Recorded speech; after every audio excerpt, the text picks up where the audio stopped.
আমি আসলতে জুবিনৰ লগতে আছো তেতিয়াৰ পৰা যিকোনো প্ৰকাৰে আছো আৰু কিবা এই ধৰণৰ গোটেই কামখিনিত জড়িত হৈ আজি মুখ্যমন্ত্ৰী ডাঙৰীয়াই এটা বলিষ্ঠ পদক্ষেপ লৈছে সেইটোত আমাৰ বিশ্বাস আছে যে ইয়াৰ উচিত যিটো ন্যায় সেইটো পাব আৰু দোষীৰ উপযুক্ত শাস্তি হ'ব গতিকে তাত কোনো ধৰণৰ চৰকাৰে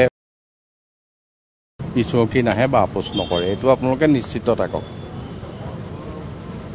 আজি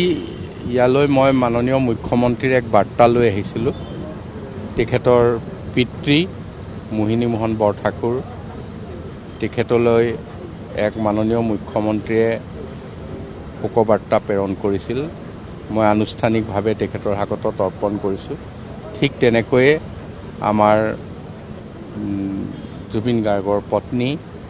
গৰিমা শইকীয়া গাৰ্গ তথা পৰিয়ালবৰ্গলৈ এক শোকবাৰ্তা প্ৰেৰণ কৰিছিল মুখ্যমন্ত্ৰী হিচাপে